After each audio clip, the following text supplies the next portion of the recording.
2025 is your year. 2025. Start it right with New Year, New You on iHeartRadio. New year, new you.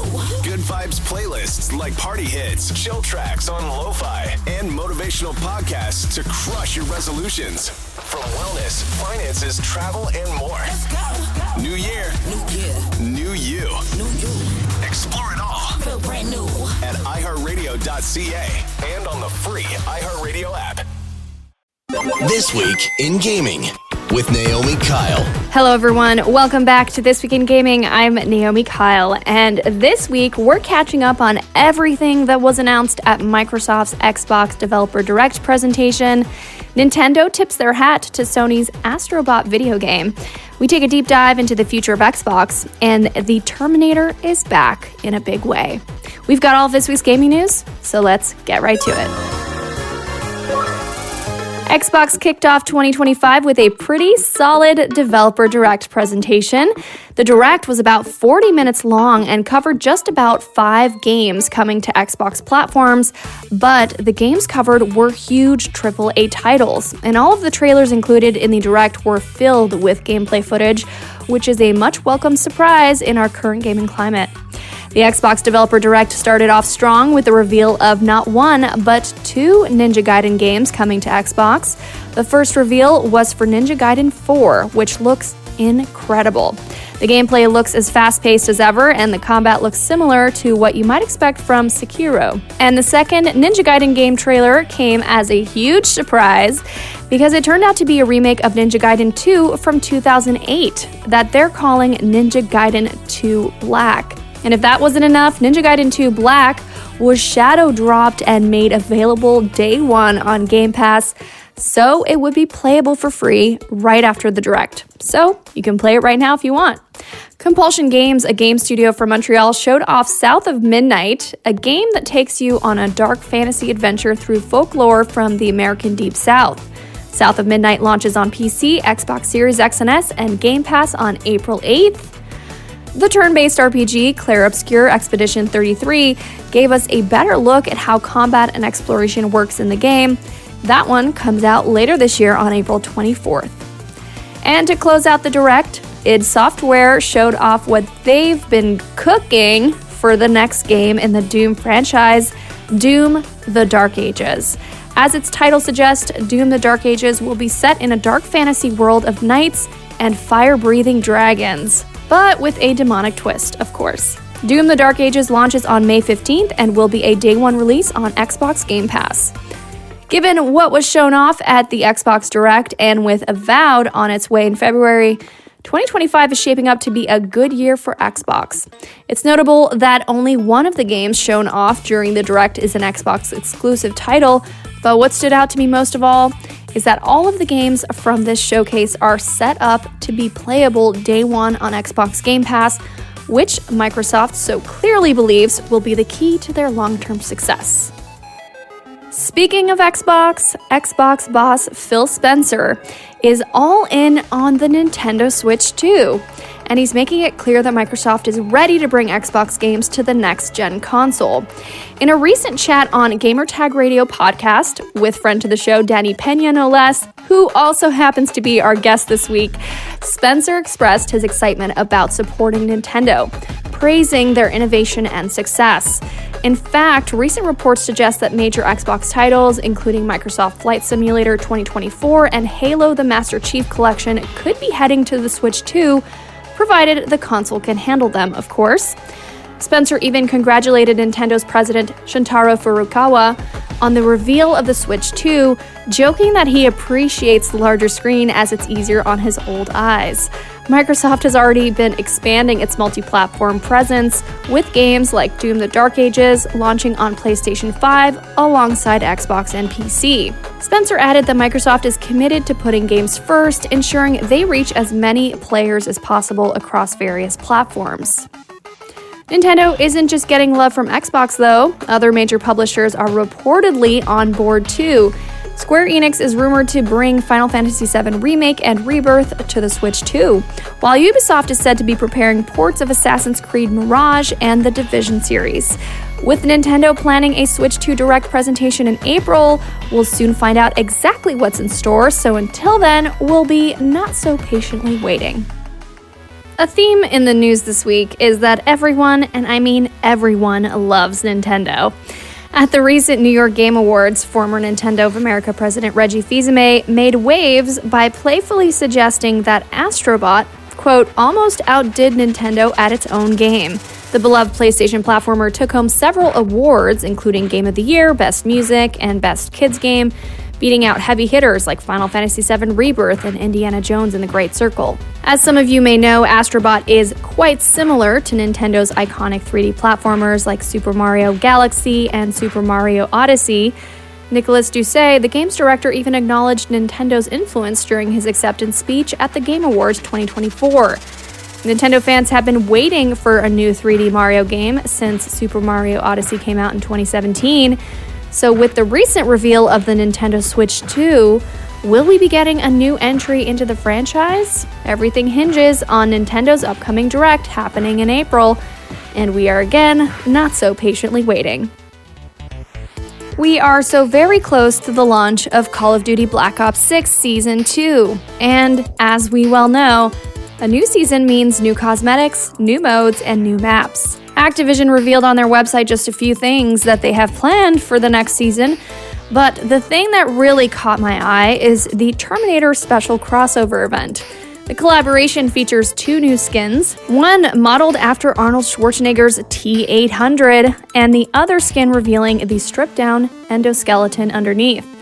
But if you want either of those skins, prepare to say hasta la vista to your wallet, because the Terminator skins will only be available to purchase in a bundle on the Call of Duty store. If you're looking for some Terminator swag during Season 2, but you don't want to drop any cash, you can always grind for skulls during the Terminator crossover event to unlock 13 rewards. The crossover event is only for a limited time and is only live from February 6th until the 20th. Call of Duty Black Ops 6 Season 2 will include new perks, 5 new maps, including a new zombie map, and so much more when it launches on January 28th, which, if you're listening to this right now, is probably already past. Call of Duty isn't the only game giving the Terminator movies some love. Legendary game developer Ed Boon teased on Twitter that the T-1000 from Terminator 2 is coming to Mortal Kombat 1. Ed Boon teased Mortal Kombat fans with a clip of T-1000 behind the wheel of the battered semi-truck from the Terminator 2 movie, which will undoubtedly serve as one of T-1000's fatalities. Shortly after Mortal Kombat 1's release, data miners uncovered that there was a secret character hiding in the game's code. This secret character looks identical to Sub-Zero or Scorpion in every way except for the color of their uniform, which is a bright pink. Mortal Kombat calls this hot pink ninja Floyd, no doubt in reference to the classic rock band Pink Floyd. In the years since Floyd's discovery, no one has been able to trigger an in-game event to fight him organically. That is until last week when Mortal Kombat 1 enthusiast The Thinny was able to trigger an encounter with Floyd. After defeating Floyd, players are rewarded with a new map called Field, which was first revealed in the Mortal Kombat 1's debut trailer. Now it's time to go over the video games releasing this week. Games out this week. On January 28th, Cuisinier gets ported over to PS5, Nintendo Switch, and Xbox Series X and S. Orcs Must Die, Death Trap ambushes PC and Xbox Series X and S. Eternal Strands weaves its way onto PS5, PC, and Xbox Series X and S. Botany Manor gets ported over to PS4 and PS5. January 30th, Phantom Brave: The Lost Hero gets tactical on PS4, PS5, and Nintendo Switch. Sniper Elite Resistance sets its sights on PS4, PS5, PC, Xbox One, and Xbox Series X and S. And Marvel's Spider-Man 2 swings onto PC. And on January 31st, Genso Menage romances PC and Nintendo Switch. Quest complete. So that's the news for this week. It's now time to chat with our guest, Danny Peña, who joins us to chat about his recent interview with Xbox boss Phil Spencer and how Xbox is setting itself apart from Sony and Nintendo. Select game mode. Multiplayer. Hey, Danny. Welcome back to the show. Well, thank you for inviting me for your first episode of the second season. That's right. This Yes. is it. This is the big one. We're starting season 2 officially with this episode. So it's a very fun episode because you got to interview one of the big bosses of the big three, Xbox boss Phil Spencer. That's a huge win, by the way. Congrats. Thank you. Yeah, we've been talking to the team for months, since like last year, August of last year, actually. And the reason why is because our podcast is turning 20 years old, so we're having like a all year celebration. Bringing back memories from like back in the days, but also having special guests like Phil Spencer, to talk about the future of the stuff that they have planned. And it was great interview, great talk. We had a conversation for like a good 30 minutes or so. And it's all over the news with all the couple of topics that you talked about on the show. Yeah, so you guys are all, everything got picked up from this one interview you did with Phil Spencer. I'm even during today's show, we talk about the one news bit that came out, which was, it looks like Xbox is looking to support the Switch 2 with games, right? That was the big talking point that people have been covering from your interview. So do you want to share more about that? Tell me about the news that came out from your interview. Yeah, I before I recorded this interview, I was talking to Paris, like, man, my co-host Paris, actually, because we both did the interview. I was telling him, man, if the Nintendo Switch gets announced, I'm very curious to hear Phil Spencer's thoughts about the new console that Nintendo announced. And the perfect timing was great. It was announced from Nintendo. There was not a lot of information, but there was stuff that it was obvious, right? Like, bigger screen, bigger Joy-Cons. They gave us a hint about the mouse and Joy-Cons. Functionality. A couple of little things. We'll find out more in April, but that to me was enough for me to ask Phil, his thoughts about it. And he straight up during the interview said, like, yeah, I'm excited that the screen is bigger. Great for my eyes. I was cracking up with that. And then he mentioned that, yeah, we are planning to support Nintendo with their next console. So I was like, wow, this is great. Like, nobody has that question to Phil. So I was like, all right, this is the perfect conversation about, not only about the Nintendo Switch, but also future plans from Xbox, multi-platform. I think this is going to be like the end of exclusive games, all that console war stuff that we got to see from way back in the days. And I think now we're going to get to see support from Xbox releasing all these games, not only on the Nintendo Switch, but PlayStation, PC, and Xbox Cloud, etc. So I think this is going to be good for the industry to see, for us to see this change. Because at the end of the day, when the studio developers work on the game, they want as many people as possible to play their games. And I think this would be a great way to make that change, I think, in the future for gaming. Yeah, was an interesting talk, but I do think we've heard a lot of that from Xbox. I feel like that's their new strategy. Mm-hmm. What else in your interview piqued your interest that was like an interesting, maybe it didn't get picked up by the news, but you thought was interesting that he mentioned? Mm-hmm. And then you did talk about how Xbox, they're focusing on the games, getting them out in front of people. But what about, they did talk about how they want their hardware to still win. They still want to be, I guess, number one. Mm-hmm. But how does this play into, if their games are on all platforms, no exclusives, how does this affect the hardware part of their business? Yeah, I think at the end of the day, because I know my co-host Paris asked that question to Phil, like, why, as a consumer, why should I just buy an Xbox console if all these games are going to be available on multiple platforms? And one of the things that he said is like, look, they have to come up with something where it's not about the hardware; it's more about the features. Maybe like let's just make believe handheld. It's a lot easier to buy a handheld from Xbox. You can still play on your TV, something like that. Or maybe Xbox Game Pass, I think, will be something that's going to help the company, because if you think about it, Xbox Game Pass is not available on other devices. It's only going to be on PC and on the Xbox console. I think things like that would be beneficial for consumers to buy these products and still play Xbox on their devices. I think that's what's going to help them. I think it's going to be more about the content, which is the games, and also the features. I think is going to get people to buy the product. Yeah, speaking of their handheld, what do you think that this is a good time? Because we look at Sony also coming out with a handheld at some point. Mhm. With Xbox's, it's not their new approach, but the approach that they've been continually saying in their messaging. Do you think this strengthens or weakens their position against Sony and Nintendo? Because right now, if we were to measure all of them, not to bring out console war or anything like that, No, I get it. but Nintendo is dominating right now. Sony's a close second. I feel like Xbox and Sony are just competing for second at this point.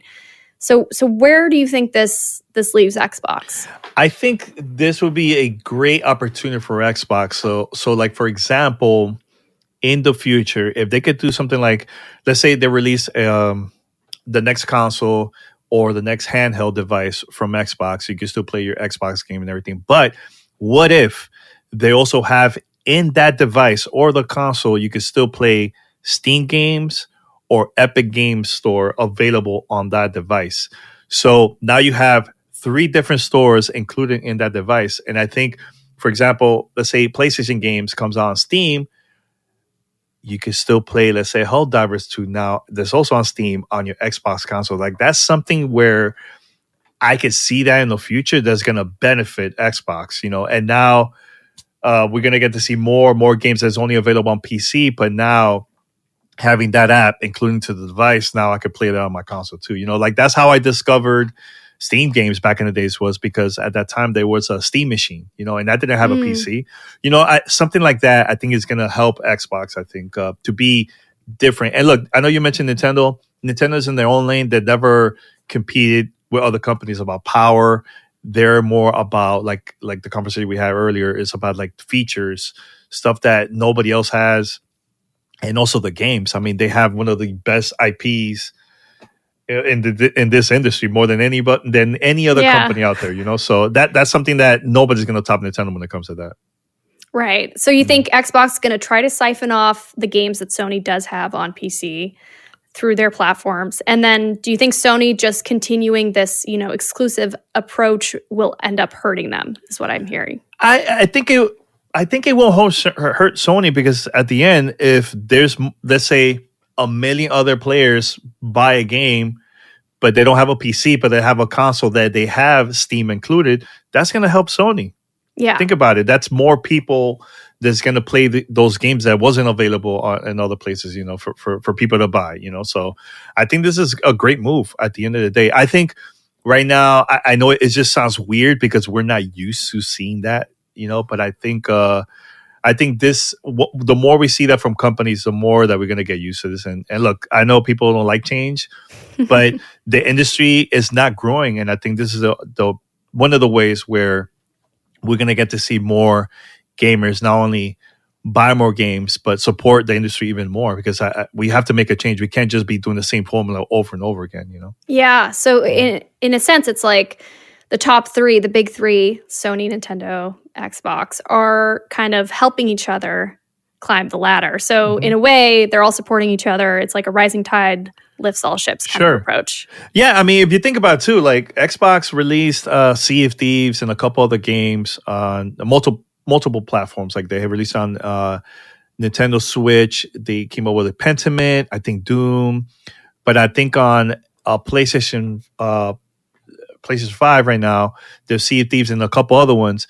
And those games were first-party titles, exclusives for Xbox. It was like a number 1 in the charts through the PlayStation Store. So how's that a bad thing? I think that's going to open the doors of more gamers who experiences new games that they've never tried out. And at the same time, one of the things that I don't like when I play a game and there's like nobody's online because people moved on. But imagine releasing a game on another device that's going to bring a new community. So it's going to keep the game, active and exciting, and also meet other members of gaming, within the community. I think that's going to be good for everybody. Yeah. It makes the experience, I think, even better overall. Yeah. So the console wars, for those who don't know, it's like there's always been the battle between the communities, the people who are diehard for Xbox, diehard for PlayStation, competing on who's the best, and essentially called it the console wars. I guess we could say they're aiming towards it's ended or it's on its way to being ended? I think it's in a way. Yeah. It's good about to end. Like, here's the thing: console wars came up back in the 90s when it was Nintendo and Sega Genesis, Super Nintendo and Sega Genesis at that time, because the marketing teams started that thing online, so people could start debating and promoting each other. It was like a free promotion because you're supporting your brand. You know, like it worked back in the 90s, but I feel like how's that helping now? I think by doing these type of things where release other games, and it doesn't have to be date games. It could be older games on other devices. It's going to help to stop that conversation. Like it's, I think it's not healthy to have that in the industry of like, you know, going back and forth. Look, I've been going to a lot of events throughout the years, and when I go to an event, I see people from PlayStation, Nintendo, and Xbox, and other studios. Everybody hanging out, and just talking about the industry and how we can make it better. You know, that's a part that a lot of the consumers don't see from the outside, but behind the scenes has always been like that, you know? So I love that. Well, I think it's good. I think I'm totally on board for every part of this industry supporting each other because it makes us stronger. You know, it truly does. And I think it ends the divide. And I agree. Yeah. Every time I've gone to those events, it's just always been very, we're all in it together, you know? Yeah, exactly. 100%. As cheesy as that sounds. Yeah. Yep. Well, thank you so much, Danny. This was an awesome conversation. I think it's good to look at this, to hear what each company is saying in their messaging. And I love this approach that Xbox is taking. And congrats again on your interview with Phil. Any big ones coming up in the future? Oh, yeah. I'm working on a couple big ones. When this is coming out? This is coming out this week? Coming out this week, yeah. This week? I'm actually, I think I haven't mentioned this to anyone, but we're actually going to have Adam Boyes on our podcast. He used to be one of the execs at PlayStation years ago. And also he was the CEO of Iron Galaxy, but now he has like his own company that he just launched a couple of days ago. So he's going to be on our show. We're probably going to be talking about this conversation. Perfect. Well, stay tuned for that, folks. And thanks again, Danny. Hope you have a good one. Thank you. Danny Peña is founder and host of Gamertag Radio. You can follow him on Twitter at Godfree. Flawless victory! Continue! And that's This Week in Gaming. I'm your host, Naomi Kyle, and I had such a blast bringing you the news this week. Thank you so much for listening. Shout out to my co-writer, Josh Seaman. And please don't forget to tell me what you're playing and what you think about these stories by tagging me at Naomi Kyle on social. And from all of us here at This Week in Gaming, we wish you such an awesome week filled with lots of lovely games. And we'll see you again same time next week. Shout out to you guys, and thanks for listening. This Week in Gaming is an iHeartRadio Canada podcast. Subscribe to this podcast on iHeartRadio or wherever you get your podcasts. Download the iHeartRadio app for more podcasts just like these. 2025 is your year. 2025. Start it right with New Year, New You on iHeartRadio. New year, new you. Good vibes playlists like party hits, chill tracks on lo-fi, and motivational podcasts to crush your resolutions. From wellness, finances, travel, and more. Let's go. New year, new you. New you. Explore it all Feel brand new. at iHeartRadio.ca and on the free iHeartRadio app.